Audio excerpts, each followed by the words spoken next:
So I hate to argue with those two gentlemen,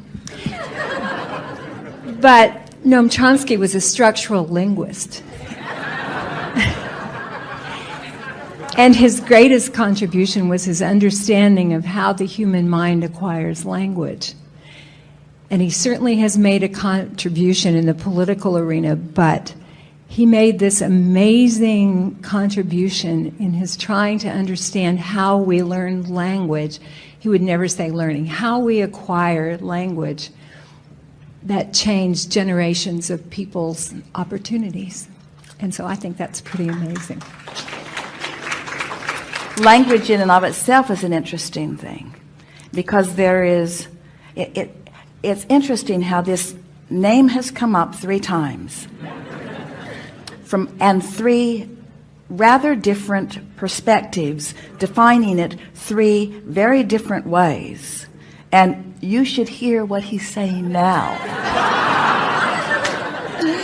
I once had a cat named Noam Chomsky, named for the linguist, who was really badly cross-eyed and ran into a lot of things because he was preoccupied with his deep structures. He was a really good cat.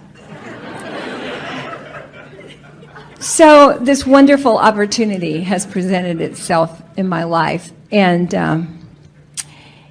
it's a chance to lay out a grid in a way that I think I have asked for forever. And probably like many people in this room, when the actual opportunity to lay out the grid differently and to, it's not about the manifestation exactly. It's about creating the energy framework in which certain kinds of things that I value really deeply can occur with and for other people. And what I would like to ask Abraham and Jerry, because he always gave me the best linear answers ever, is what are the steps that we go through in laying out an energetic grid for ourselves that's meant to be a container of field? Well, it's easier than you know, because the piece that you forget, and everybody does to some degree, but hardworking people are the ones who forget it most often. And that is, do I want to do it? Does it feel fun? In other words, how does it feel in terms of my personal, is it something I want to do? Not something I should do, not something that needs to be done. Is it something I want to do? Does it make me, does my heart sing in the idea of the beginning steps? And if the answer to that is, I don't know, then it's too soon. Or if the answer is, no, I'm doing it because I should, then... that's a great question. That's perfect. I know what I want, which is the feeling of the hands in the clay. It is the feeling of communication. It is the feeling of unfolding. It is the feeling of the flow. It is the feeling of being with. It is the feeling of participating together in an expansion that's more than either of us. You know those games you play where you say, which thing here doesn't fit? The kids play the games. It's all the things in the picture and what thing doesn't fit. Communication was the thing that didn't fit in there. Because everything else was about feeling, but the communication is in the trying to explain it. Not necessarily. When I think about communication, that's not what I think about. I think about partnership. I think about receiver and transmitter. I think about transaction. You didn't mean words? Doesn't have to be words. It's the feeling of it. So the question. So I know what I want, and what I don't know is,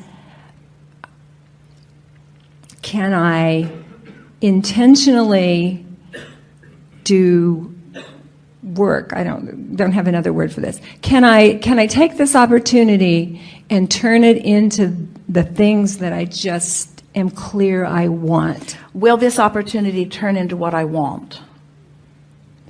can I co-create with this opportunity for it to feel the way I want it to feel? But feel the difference in what we're guiding here, because as you identify the establishing of a vibrational grid, doesn't it fill itself in?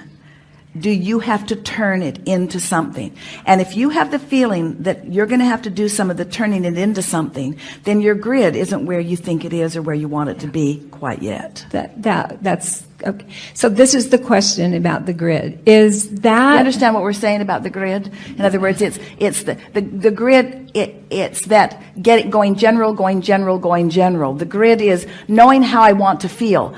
I know how I want to feel. I don't know how I'm going to do it or when it's going to come or where it's going to come from or who's going to bring it, but I know how I want to feel when it gets there. I don't even need to define what gets there. I just know it's because I want to, in other words, I want to be of value. I want to be of assistance. I want people to find resolution in their interaction with me. I want it to be meaningful. I want it to be big. I want it to represent the bigness of what I've been working toward. I want it to be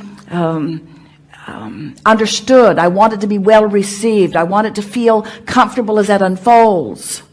Those are feelings, and they are general, and that's the grid. And so when you use anything that you can to stimulate those feelings within you, rather than trying to work on the project or even identify if this opportunity is the right one, just feel around that and keep amplifying within yourself how you want to feel, then the unfolding occurs and you recognize it when it comes. It's the difference between allowing it and banging it into place. That's perfect. That's absolutely perfect. So, oh, wow. That's hard for a hardworking person to let go of. Really hard. Really hard. And there are those who would say it's your ego is the problem.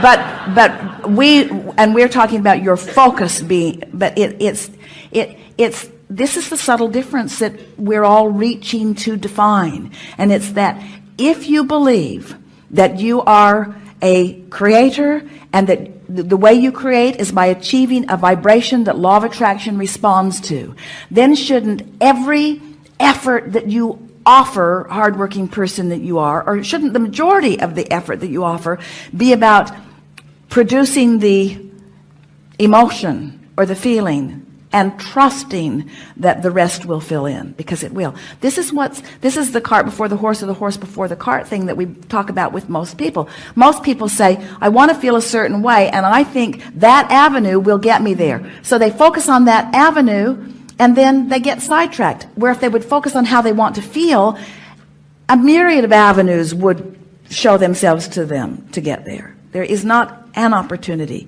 There are opportunities everywhere around us. So I want to ask this question about aging. Is it just the habit of vibration and the habit of resistance that is what we experience as aging? And intention from non-physical. In other words, wanting exposure to in the same way that you brilliantly brought yet a third perspective to the name that had already been offered. Every phase of your life brings another perspective that adds a richness to the, and if you remained the same, that richness would not happen. It's varied perspective that adds to the richness of the whole, because from the source level, the grid is really well known. I can feel it. And I can feel it. And it can be filled in lots of different stages of life experience. So the attractive thing about this opportunity is it feels like it can be a new life stage. It can be, the 9th life, and I only thought there were going to be 3, so this has turned out really well, and really scary, and really wonderful. And well, one of the things, it's some of those things, but some of that doesn't fit in the picture. In other words, well, the scariest part is confronting the closets to move, if you know what I mean. Remember Esther and her closets full of stuff?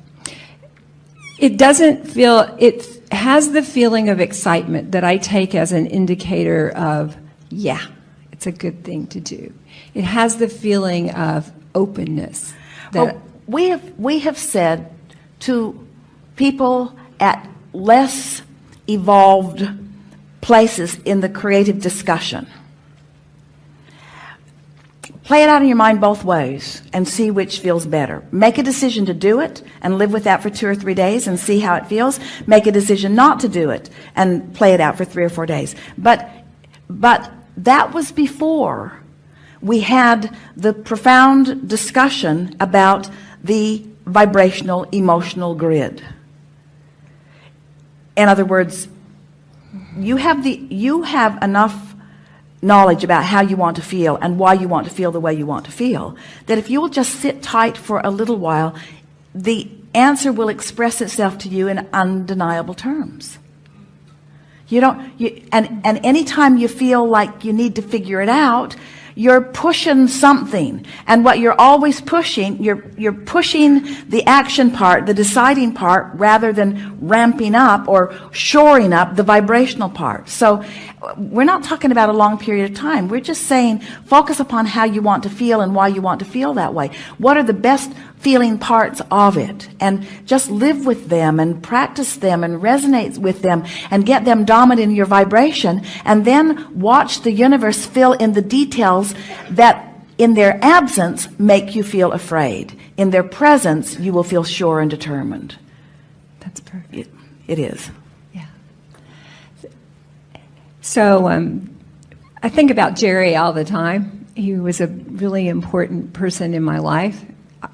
Didn't know him that well, but so powerful that lots of times, not as often as Esther, but I get the Jerry perspective on something so clearly, with a level of laughter that I never really heard him do except occasionally. But I'm just here to say he's having a really good time right now. Best ever. He said to Esther was sitting and looking at the chair where he sat, feeling sorry for herself that he was not sitting there. And he said, I'm really having a good time. I'm really having a good time. I'm really having a good time. I'm really having a good time. He's really having a good time.